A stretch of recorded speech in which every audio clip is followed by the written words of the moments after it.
O sige, may tanong ako para sa'yo. Paano kung yung pinaka-maimpluwensyang tao sa trabaho mo, sa pamilya mo, o kahit sa community mo, hindi pala yung may pinakamalaking opisina o yung may pinakamahabang titulo sa pangalan niya? Paano kung siya pala yung tahimik lang? Yung humuhubog sa mga desisyon, yung laging nilalapitan ng lahat pero wala siyang formal na authority. Yan.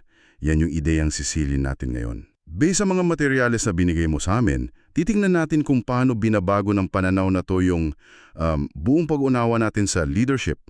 Ang misyon natin, tuklasin kung paano nabubuo ang impluensya sa katahimikan at kung paano mo to magagamit sa sarili mong buhay. Simula ngayon. Alam mo, sobrang timely ng usapan na to. Kasi isa sa mga problemang nilalatag ng mga source natin ay yung tinatawag na fragile leadership. Ito yung sitwasyon, di ba, na mas mabilis tayong mag-promote ng tao kesa i-develop yung character nila. Ang resulta, ayun, mga leader na mukhang matibay sa labas dahil sa posisyon, pero sa unang tama lang ng pressure, bumabagsak agad. Kasi yung pundasyon, titulo lang, hindi tiwala. Parang bahay na maganda, pero walang poste. Okay. Himayan natin yan. Kasi yung default setting ng isip natin, pag narinig mo yung leader, automatic org chart agad yung tinitignan, di ba? CEO, manager, team lead. Pero sabi dito, isa raw tong malaking misunderstanding of leadership itself. May isang katotohanan daw na palagi nating nalilimutan. Tama. At yung katotohanan yun yung bumabago sa lahat. Isa sa mga pinakamalakas na linya dito ay ito. Leadership does not begin when someone gives you a title. It begins the moment your life starts affecting others. Kung isipin mo, grabe no, parehong nakaka-pressure at nakaka-empower, hindi mo kailangang maghintay ng promotion. Bawat desisyon mo, bawat pakikitungo mo, yan na yun. Yun na yung leadership in action. Dito nagiging mas interesante para sa akin. Kasi parang may nakikita tayong malaking shift sa kultura ngayon. Sinasabi rito na yung mga tao, lalo na yung mga mas bata, mas nagiging skeptical na sa authority na based lang sa posisyon. Hindi na sila basta-basta, napapabilib ng titulo. Ang tanong ngayon, hindi na sinong boss. Ang tanong na ay, sinong mapagkakatiwala? Parang nag-iba yung currency? Exactly. Nag-shift yung currency mula sa authority papuntang authenticity. At dahil dyan, hindi na sapat yung pamumuno na nakasandal lang sa business card. Kailangan mo ng paghirapan yung impluensya. At nabubuo yan sa maliliit na bagay, di ba? Yung pagiging consistent ng salita at gawa mo, yung pagpapakita ng tunay na malasakit, yung integridad mo kapag walang nakatingin. Ang tiwala, hindi yan binibigay ng HR. Pinaghihirapan yan araw-araw. Oo. Ito na yung part na parang yung unconventional playbook for leadership. Nakakatuwa kasi yung pattern dito eh. Yung pagpili ng Diyos ng mga leader, laging salungat sa corporate logic natin. Unahin natin si David. Hindi lang siya bunso. Ang mas matindi, nakalimutan siya. Isipin mo yung eksena. Nandyan na yung propeta, si Samuel. National event to para pumili ng next king. Tapos lahat ng kapatid niyang matitikas na kapila, ang sarili ng ama, hindi man lang siya naisip imbitahin. Nasa bukid, nangangamoy tupa. Doon pa lang, makikita mo na. Oo. At yung pagiging overlooked, yan yung common theme. Tingnan mo si Joseph. Yung kwento niya, hindi yan mabilisan success story. Isa yang dekada mahigit na character test na nangyari sa dilim. Ibinenta siya, naging alipin, nabilanggo dahil sa kasinungalingan. Sa bawat yugto na yan, wala siyang titulo. Walang audience, pero doon siya nagsanay ng katapatan. Yung mga lugar na yun, hindi yun detour. Yun mismo ang leadership journey niya. Doon hinubog yung karakter na kakailanganin niya. So, ang sinasabi basically ng mga kwentong ito ay yung preparation para sa leadership madalas nangyayari sa mga panahong pakiramdam mo na pag-iiwanan ka. Oh, walang nakakapansin. Tama. At syempre, nariyan din si Moses. Nakabaligtaran ng iba. Siya yung tipo na ayaw. At Obili, sinasabing may problema sa pagsasalita. Hindi siya yung tipo ng leadership guru, di ba? Pero siya yung pinili. Ang ganda ng pagkakalatagit ng prinsipyong yan sa mga materyales Na ang pamumuno sa pananaw na to, Hindi siya reward para sa ambisyon. Isa siyang stewardship. Isang responsibilidad na binibigay sa taong subog na ang karakter. Laging nauuna yung calling bago yung posisyon. At yung basehan, yung puso, hindi yung resume. Ayun. At kapag in-apply natin yan ngayon, bigla mong makikita yung mga unsung leaders sa paligid mo. Yung guro na gumagabay sa mga estudyante niya lampas pa sa textbook. O yung nurse sa ER na sa gitna ng gulo, siya yung nagpapakalma.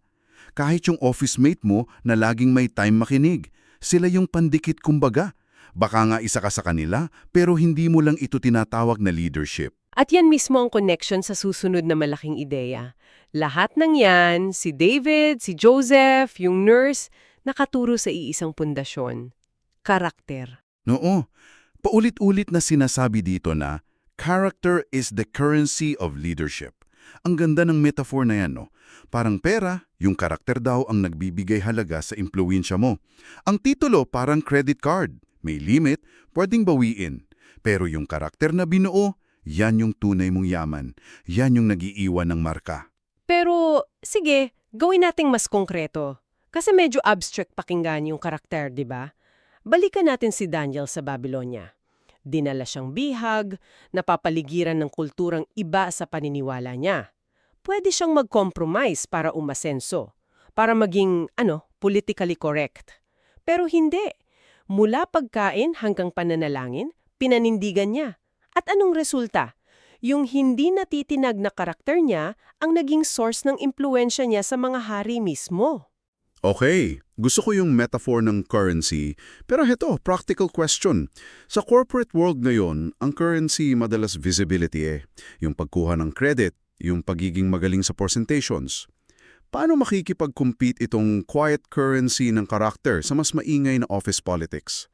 Hindi ba't parang ang hirap isabuhay? Napakagandang tanong at ang sagot dito ay magkaiba sila ng function. Ang visibility para sa short-term gain, ang karakter para sa long-term trust. Isipin mo na lang sa team ninyo. May dalawang tao. Si person A, magaling mag-present, laging bida. Si person B, mas tahimik, pero siya yung pinupuntahan ng lahat kapag may problema, kapag kailangan ng tapat na feedback. Ah, okay. Gets ko. Sa org chart, baka si person A ang na-promote, pero sino ang tunay na namumuno? Si person B. Ang currency niya ay tiwala. At sa panahon ng krisis, mas mahalaga ang tiwala kaysa sa anumang PowerPoint. Ang paghubog pala ng karakter, hindi yan sa malalaking entablado. Nasa maliliit at hindi nakikitang desisyon. Yung pagpili sa tama kaysa sa madali. Yung pag-amin ng pagkakamali. Yung pagtrato mo ng may respeto sa lahat. Doon ka nag-iipon. Eksakto. Hindi to tungkol sa isang malaking heroic moment. Kabuuan nito ng libo-libong maliliit na desisyon na ginagawa mo pag akala mo walang nakikita. Diyan nabubuo ang tiwala. So, anong ibig sabihin ng lahat ng ito para sa'yo? Na nakikinig. Ang isang aral na tumatak sa akin, ang leadership ay hindi isang bagay na para sa hinaharap. Yung tipong, pag naging manager na ako, hindi. Ito ay isang bagay na ginagawa mo na ngayon. Ang tanong lang, ginagawa mo ba to ng may intensyon? At dito na tayo papasok sa pinaka-practical na bahagi. Dahil madaling sabihin lahat yan. Pero paano mo sisimulan? Oo, may isang quote dito na parang sinulat talaga para sa'yo. If you have ever thought, I'm not a leader, I don't have the title. This chapter is written for you. Malinaw na sinasabi rito, mali yung tanong. Ang tanong ay hindi kung leader ka ba, kundi anong klaseng leader ka na ngayon at paano mo gagamitin yung impluwansyang meron ka na. Para gawing mas malinaw yan, may ehersisyo ditong inimumungkahi, yung pagtukoy sa non-title leadership roles mo. Saan ka ba namumuno ng walang formal na titulo? Bilang magulang, hinuhubog mo yung values ng mga anak. Bilang kaibigan, nagbibigay ka ng payo. Bilang senior sa team, modelo ka sa mga bago. Lahat yan, anyo ng pamumuno. At para maging mas visual pa, may exercise dito na influence map. At pwede natin itong subukan ngayon. Isipin mo, kumuha ka ng papel, sa gitna, isulat mo pangalan mo. Tapos gumawa ka ng mga bilog para sa iba't ibang area ng buhay mo. Halimbawa, isang circle para sa trabaho. Okay. At sa ilalim ng trabaho, sino yung mga taong direktang apektado ng desisyon mo? Yung team mo o mga kliyente? Pero isipin mo rin yung hindi direkta, yung bagong hire na nakikinig kung paano mo kausapin ng isang customer o yung kasama mo na nakakakita kung paano ka mag-react sa stress. Lahat yan, influence points. Tama. Tapos isa pang circle para sa pamilya. Hindi lang yung asawa o anak mo. Baka may nakakabata kang kapatid o pinsan na laging humihingi ng payo sa'yo. O baka ikaw yung tagapamagitan pag may away. Isa pa para sa komunidad. Sa simbahan, sa sports team. Kahit sa group chat ng barkada mo. Saan nakakaapekto ang mga salita mo, ang halimbawa mo, o kahit yung pananahimik mo? Ang goal ng exercise na to ay hindi para magyabang, kundi para magkaroon ka ng kamalayan, awareness, para makita mo na yung impluensya mo mas malawak kesa sa iniisip mo. At kapag nakita mo na yung mapa, ang sunod na tanong ay paano ako magiging mas intensyonal sa paggamit nito para sa kabutihan? Hindi to tungkol sa paghahanap ng posisyon, tungkol to sa pagiging tapat kung nasaan ka man ngayon. Bilang paglalagom, ang pinakamalaking ideya na nakuha natin dito ay isang malaking paradigm shift. Kailangan nating baguhin yung paningin natin. Masyado tayong nakatingin pataas sa mga titulo, sa org chart, pero ang tunay na pamumuno, yung nag-iiwan ng marka, hindi yan posisyon. Impluensya yan. Hindi nakukuha, pinaghihirapan. At hinuhubog sa mga tahimik na sandali ng katapatan.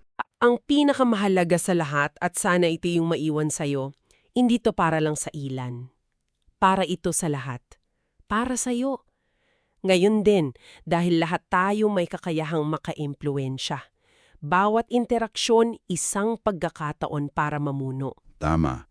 At iiwan namin sa iyo ang isang huling tanong na ito para pag-isipan. Paano kung yung mga leader na tunay na humuhubog sa kinabukasan natin ay hindi yung mga abala sa pag-akyat sa corporate ladder, kundi yung mga kasalukuyan ng nagsasanay ng katapatan sa mga lugar na hindi nakikita ng marami?